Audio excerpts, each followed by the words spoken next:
Welcome back to Principles of Engineering. Today we're going to talk a little bit about moments, or we're going to spend a moment talking about moments. Sorry for the dad joke. Let's get rolling. So this is a bit of a refresher for our earlier discussion. We talked briefly about moments when we were introducing the idea of statics. And in statics, we use moments to determine unknown forces acting exterior to the body. So when we talk about a moment is basically a rotational force around a pivot point. And it's that measure of tendency for a force to rotate a body upon which it acts. So here's your force, and I've got a wrench drawn here. That wrench rotates around the pivot point. So let's look a little bit closer at it. That's called a moment, that rotational element. So here's my wrench again. And my wrench has a force acting out on the handle. In this instance, the force is down, or it's a negative force. That force is acting on a wrench that has a pivot point. The distance from that pivot point to where the force is applied, and the perpendicular distance only, is the distance of the moment force action. That's called the lever arm. That distance is always the distance that's perpendicular to the force. The moment now is that force times the distance that's perpendicular. That's the formula for the moment. So as you remember, when you get a moment, it's going to be measured in some unit that is a linear measurement, like meters, centimeters, inches, feet, and then a force unit, which would be newtons or pounds. Two examples. So that's how we compute a moment. And here are those units. Now we're going to deal a little bit in both pounds force and foot. So it's pound, foot pounds, or pound feet, and then a newton meter. That's the typical response that you'll see. You'll also recognize those as torque forces if you work on any kind of a car or anything, and that's how we determine how tight a bolt is by the torque or the moment. Now the difference between a torque and a moment, we talk about moments when it's a static or non-accelerating entity. We talk about torques when it's dynamic or moving. So the rotational direction on this, we have to know whether it's clockwise or counterclockwise. And if the rotational moment is counterclockwise or anti-clockwise, that's a positive moment. If it is clockwise, it is a negative moment. Now the reason for that really has to do with vectors. So if we look at this wrench right here, I've got a vector for the force, and it's going down. It's actually a negative vector. So down is negative, remember that? I've also got a vector for the distance. That displacement is a positive 9 inches. The cross product of a positive vector and a positive vector is a positive rotational moment. In this instance, it's a negative force down and a positive vector to the right, 9 inches. So it is a negative moment. It happens to be clockwise. So the moment to calculate this is the distance, 9 inches, times the force, 20 pounds. Now you can use the right-hand rule if you want, and I'm not actually even going to teach you that, because to me it's honestly easier just to remember that clockwise is negative. So if I look at this, 9 inches is 0.75 feet, or 3/4 of a foot. So the moment is 0.75 feet times 20 pounds, and the whole thing is negative, or minus 15 pound-feet. Equally correct would be to say that it's 20 pounds times 9 inches, or 180 inch-pounds negative, or clockwise. Those are two very simple moment calculations. So let's look at a longer wrench. And the net effect of making the wrench longer, we already know that from a simple machine and a lever and a wheel. We already understand this, that if I move this out to a foot and I use that same force, I get a higher moment So now I have minus 20 pounds times 1 foot, or minus 20 pound-feet. It's clockwise. Well, how about an L-shaped wrench? Think about this for a second. So I'm out 1 foot here, but is this distance, this 1 foot, parallel or perpendicular to the force? So I'm looking for the perpendicular distance. So I have to look a little closer at this and analyze how far is the distance perpendicular to my force. And that's 3 inches. Now 3 inches happens to be 1/4 of a foot, 0.25 feet. So now when I do the calculations, I get 0.25 feet times 20 pounds. Now once again, this is going to make it turn clockwise, so it is negative. Pretty straightforward. All right, so let's take one more example here, a Z-shaped wrench, 20 pounds down, and I have to look at the distance perpendicular. So the distance that's parallel, the Y component in the Z-shaped wrench here, does not contribute. So I've got 8 inches plus 10 inches, or 18 inches, or 1.5 feet. So now when I do my computation, I've got 18 inches out, 9 inches up, but only the perpendicular distance counts, the 18 inches. So my moment calculation is 1.5 feet, 18 inches, times my force, 20 pounds, and it's negative because it is counterclockwise, minus 30 pound-feet. Easy. So that's calculating moments. Now we can do this, and we did it already on a wheel and axle, believe it or not. This is what we were doing. Look, if I put a force that's tangential to the edge, 100 newtons, and then the radius is 0.5 centimeters, what do I have for a moment? 100 newtons times 50 centimeters, 0.5 meters. That's the perpendicular distance. And now I've got 100 times 0.5. Is this clockwise or counterclockwise?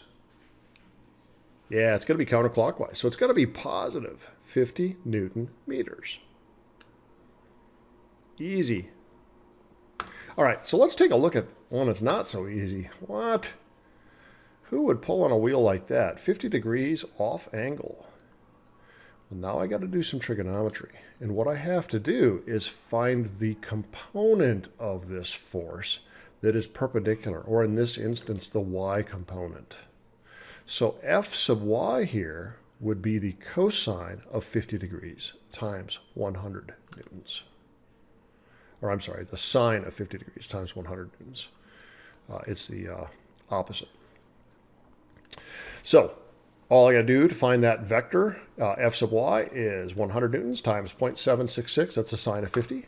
And I get 76.6 newtons. That's the force that's perpendicular to the distance, 50 centimeters or 0.5 meters. Now I go 76.6 newtons times 0.5 meters. And I get 38 Newton meters. Now that's a lot of examples. I've given you a handout to help you in drawing these. So you might have to pause this video, go back and look at it once or twice to understand it. But you should be able to recreate those drawings in your notes and understand how we're calculating the moments for a very simple free body diagram. So let's move a step further and talk about what equilibrium means. So remember what equilibrium means?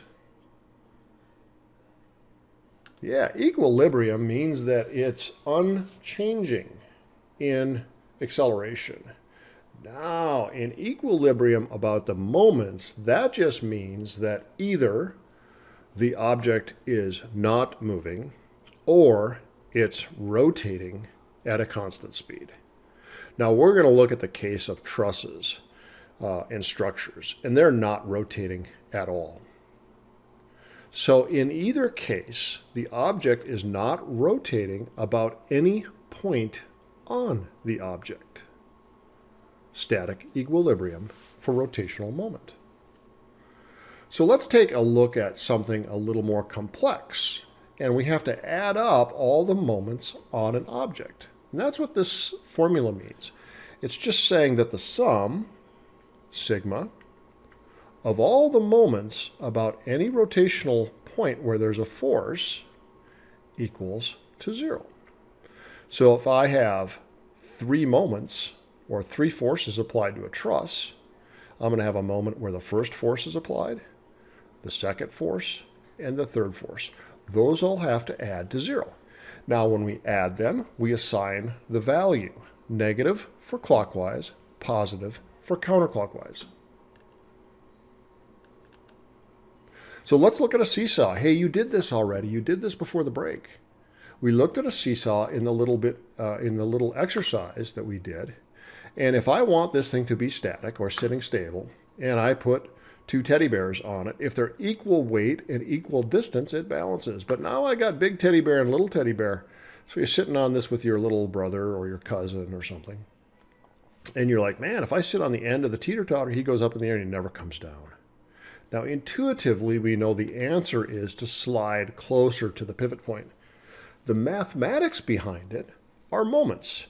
The moment of the teddy bear on the left has to balance the moment on the teddy bear on the right.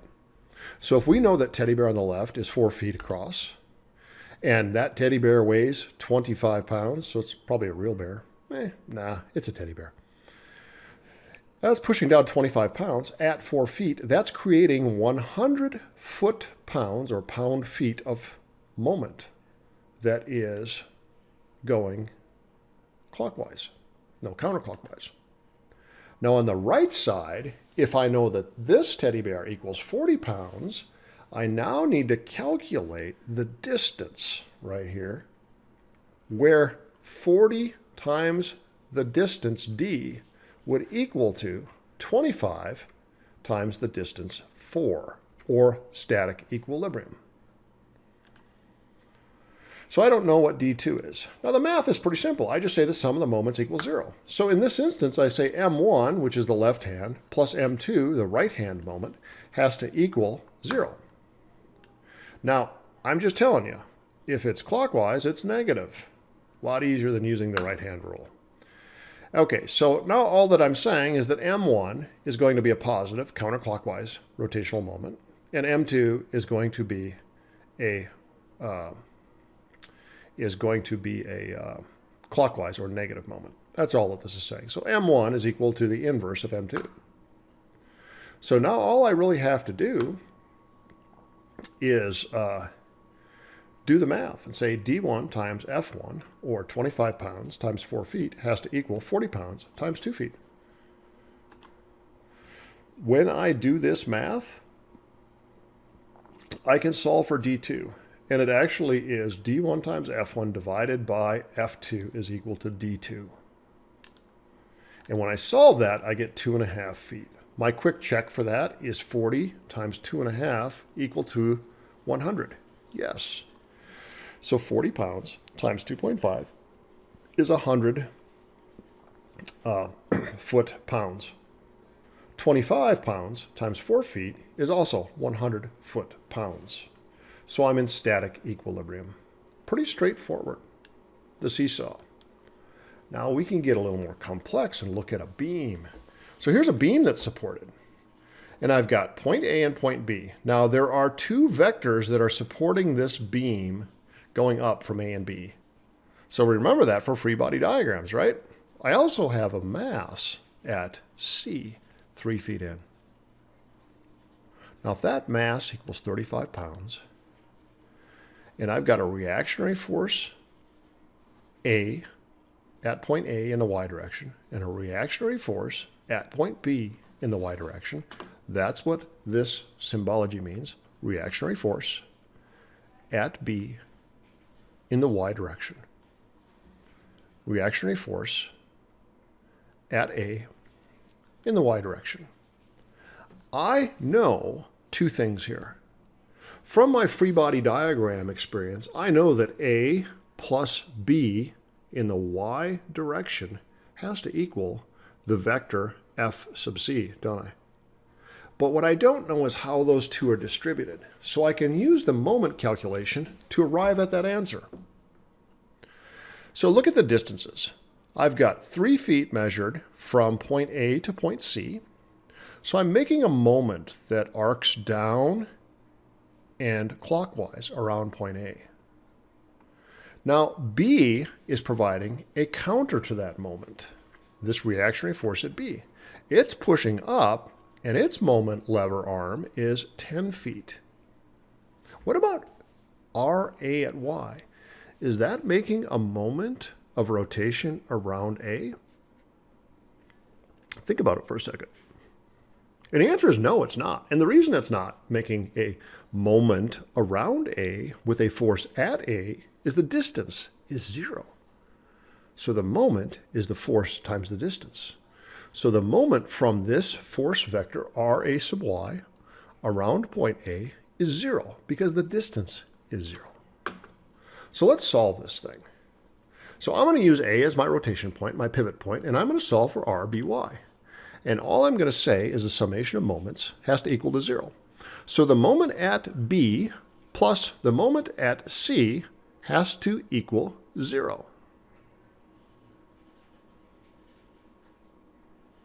So if I start to put some numbers in here, I can say the distance from A to B times the force at B, RB sub Y, that's positive.